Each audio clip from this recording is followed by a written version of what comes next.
मेरी कविता मेरे ससुराल वालों मेरा बनने रहने दो। ससुर जी रहने दो, ससुर जी रहने दो। ससुर जी आपको हम पापा कहकर नहीं बुलाएंगे, पापा कहकर अपने पापा का अपमान नहीं करवाएंगे। पापा ने मेरे मुझको आज़ादी के पंख लगाए थे और आपने घर में मेरी जगह जानवर से बदतर बनाए थे। पापा ने मेरे नाजो नखरे सर पर अपने उठाए थे और आप मुझको अपने घर का कैदी समझ पाए थे। पापा ने जिंदगी अपनी शर्तों पर जीना सिखाए थे और आप रिवाज चला सर पर पल्लू रखवाए थे। ससुर जी रहने दो, ससुर जी रहने दो। मेरे ससुराल वालों मेरा बनने रहने दो। मुझको बहू कहने रहने दो। सासू जी रहने दो, सासू जी रहने दो। सासू जी आपको हम मम्मी कहकर नहीं बुलाएंगे, मम्मी कहकर अपने मम्मी का अपमान नहीं करवाएंगे। मम्मी ने मुझको अपनी जान से बढ़कर बनाए थे और आपने हर दिन मेरा जीना हराम कराए थे। मम्मी बिना कहे मेरी हर बात समझ जाती थी और आप तो कहने पर भी अपने अत्याचार नहीं रुकाती थी। मम्मी ने देखो मुझको पाल पोस कर इतना बड़ा किया और आपने मेरी परवरिश पर हमेशा उंगली खड़ा किया। सासू जी रहने दो, सासू जी रहने दो। मेरे ससुराल वालों मेरा बनने रहने दो। मुझको बहू कहने रहने दो। पति जी रहने दो, पति जी रहने दो। मैं तो आपको दोस्त कहकर नहीं बुलाऊंगी, दोस्त कहकर अपने दोस्तों का अपमान नहीं करवाऊंगी। दोस्त मेरी हर बात को अच्छे से समझ जाते हैं और आप बात बात पर मुझको पागल कहकर बुलाते हैं। दोस्त एक आवाज पर सामने हाजिर हो जाते हैं और आप चिल्लाने पर भी बहरे बन जाते हैं। दोस्त जैसी भी हूँ मैं, मुझे वैसे ही अपनाए हैं और आप मुझको बदलने की जिद पर बार बार अड़ जाते हैं। पति जी रहने दो, पति जी रहने दो। मेरे ससुराल वालों मेरा बनने रहने दो। मुझको बीवी कहने रहने दो। देवर जी रहने दो, देवर जी रहने दो। देवर जी आपको हम भाई कहकर नहीं बुलाएंगे, भाई कहकर अपने भाई का अपमान नहीं करवाएंगे। भाई लाख चढ़ाए फिर भी प्यार दिल में छुपाए रहते हैं और आप सबसे हर पल मेरी चुगली करते रहते हैं। भाई कुछ न कुछ तोहफे भी लेकर आते हैं और आप तो मुझसे सीधे मुंह भी बात नहीं कर पाते हैं। भाई मेरा हाल चाल बराबर लिया करते हैं और आप तो मेरी बीमारी को भी बहाना कहा करते हैं। देवर जी रहने दो, देवर जी रहने दो। मेरे ससुराल वालों मेरा बनने रहने दो। मुझको भाभी कहने रहने दो। ननद जी रहने दो, ननद जी रहने दो। ननद जी आपको हम बहन कहकर नहीं बुलाएंगे, बहन कहकर अपनी बहन का अपमान नहीं करवाएंगे। बहन लड़ेगी लाख झगड़ेगी पर प्यार भी खूब जताती है और आप तो मेरे खिलाफ हमेशा साजिश खूब रचाती है। बहन मेरे दुख में संग संग मेरे आंसू अपने गिराती है और आप आग में घी डालकर घर के कलेश बढ़ाती है।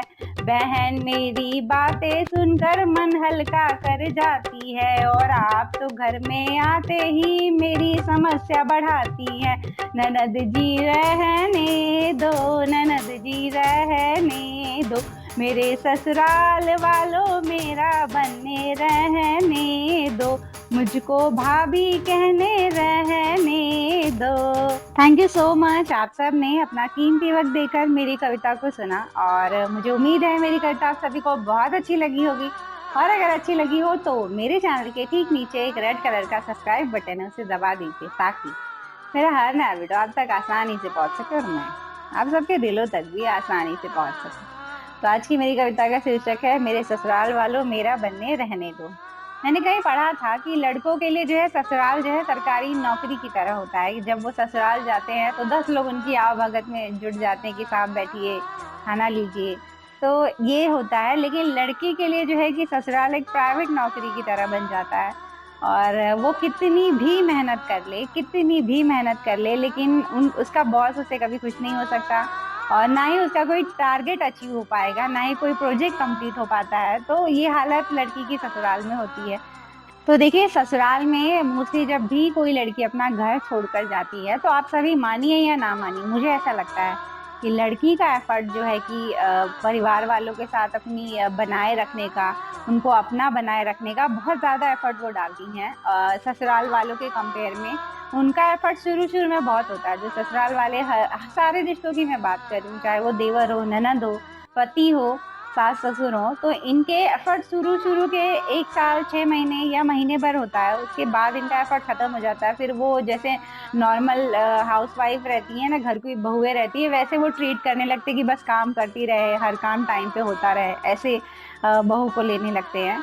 लेकिन लड़कियों का एफर्ट जो है कि बहुत ज़्यादा होता है। वो बहुत लंबे समय तक कोशिश करती हैं कि इस परिवार को वो अपना बना सके, क्योंकि वो ऑब्वियसली कोई छोड़ कर आया अपना परिवार, तो एक खाली जगह है उसके दिल में, वो उसको भरना चाहती है। तो उसको भरने के लिए वो कोशिश करती है बहुत लंबे समय तक। लेकिन अगर सामने से कोई एफर्ट नहीं दिखता है तो फिर रिश्ते ऐसे फटाफट सारे टूटने लगते। देखिए, सारे जो भी ससुराल के कैरेक्टर है ना, ये सास ससुर माँ बाप बनने चलते हैं, ये पॉसिबल हो ही नहीं पाता। माँ जो है 9 महीने पेट में रखती है, हमको पाल पोस कर बड़ा करती है। सास बस कह देने से बन जाती हैं क्या? वो मम्मियाँ नहीं बन पाती हैं, वो कोशिश करती हैं और कुछ तो कोशिश भी छोड़ देती हैं। एकदम ग्रांटेड ले लेती हैं कि अब ये जाएगी कहाँ, तो इससे काम कराते रहो दिन रात, तो इस तरह से लेने लगती हैं। लेकिन देखिए, ये आपके हाथ में है। जिस रिश्ते का कोई दमदार आधार नहीं है, उस रिश्ते को अगर आप बनाने के लिए कोशिश नहीं करेंगे तो वो रिश्ते ऑब्वियसली टूट ही जाएंगे। अब बताइए, माँ बाप जो है एक बच्चे को पालने के लिए 20-25-30 साल तक मेहनत करते हैं, तब उनके साथ अटैचमेंट लगा हो पाता है। अब ये सास ससुर जो है, ननद देवर है, ये एकदम से अचानक से आपकी लाइफ में सारे रिश्ते एक साथ आ जाते हैं। अब अकेली लड़की कितने सारे रिश्तों को हैंडल करेगी? उसमें कुछ ऐसे होंगे जो आपको देखकर जलेंगे, कुछ ऐसे होंगे जो आपके साथ अपना रिलेशन अच्छा रखने की कोशिश करेंगे। कितने तरह के लोगों के साथ एक लड़की जब ससुराल जाती है तो कितने तरह के लोगों को एक साथ वो हैंडल करती। कभी आपने ये सोचा है? सास का नेचर पता करती है। जैसे ही वो घर में जाती है ना ससुराल में, तो उसके दिमाग में बहुत सारी बातें चलती। नया किचन, नया घर, नए लोग, तो सोचिए कितनी सारी वो दुविधाओं में होती है शुरू में। तो ये होता है कि पहले वो अपने सास ससुर का नेचर समझना शुरू करती है, ननद देवर इन सबको समझना शुरू करती है। और किचन में जाती है तो उसे ये पता भी नहीं होता कि नमक किस डब्बे में रखा हुआ है, तो वो भी एक अलग दुविधा होती है। बहुत 6 महीने लगते हैं खुद को उस घर में सिर्फ एडजस्ट करने में। धीरे धीरे लड़कियां अपने आप को एडजस्ट कर ले जाती हैं। पर जब समय जैसे जैसे बीतता है तो हम बहू को ऐसे लेते हैं कि बस वो हमारा काम करती रहे। वो खुश है या नहीं, उसे कुछ चाहिए या नहीं, उसे घूमने जाना है या नहीं, कुछ शॉपिंग करा, कोई सोचता ही नहीं इन सब छोटी छोटी बातों को। घर की बहू को खुश रखना बहुत आसान है। आप हर तीज त्योहार पर उसे शॉपिंग करवा दीजिए, बाहर कहीं घुमाने लेकर चले जाइए, थोड़ी रेस्पेक्ट दे दीजिए। 4 लोगों के बीच में ये कह दीजिए कि मेरी बहू ने मेरा घर संभाल कर रखा है, मेरी बीवी ने मेरा घर संभाल कर रखा है। लेकिन बाई प्रॉब्लम यहाँ क्रिएट होती है कि बीवी को अगर पति ज़्यादा प्यार दिखा दे तो माँ को तकलीफ हो जाती है, माँ को ज़्यादा प्यार दिखा ले तो बीवी परेशान होने लगती है। तो ये समस्या नेवर एंडिंग है, ये हर घर में चलेंगी।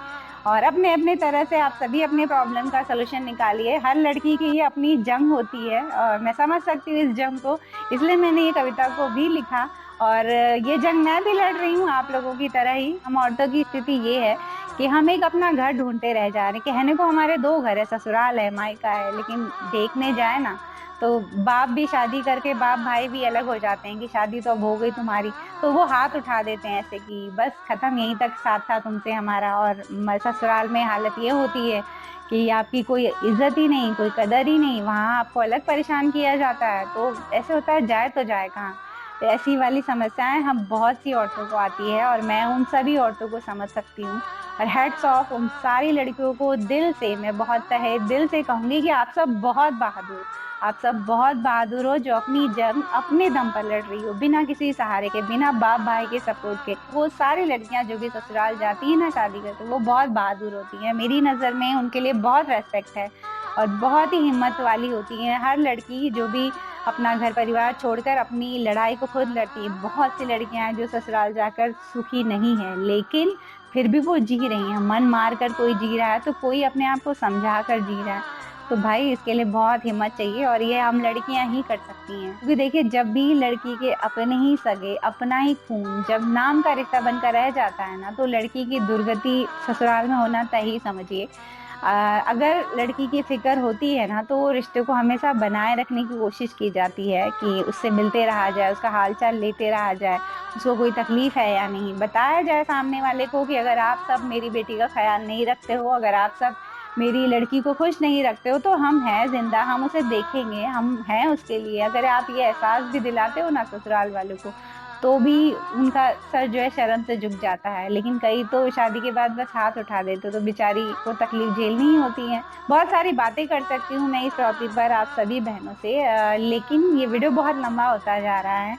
तो फिर किसी वीडियो में इस टॉपिक पर मैं फिर आप सभी से बातें करूंगी, और इस उम्मीद के साथ कि आप सब बहनें, आप सब भाई कमेंट करके मुझे बताएंगे कि एक्चुअली प्रॉब्लम कहाँ है, क्यों ससुराल में सारे रिश्ते बिखरने लगते हैं जाने के बाद। ये सभी आप मुझे कमेंट करके बताइए, और चलती हूँ एक और नए वीडियो में। आप सबसे मेरी मुलाकात रहेगी, तब तक उसकी हर बात पर गौर फरमाते रहिएगा। किसकी? किसकी?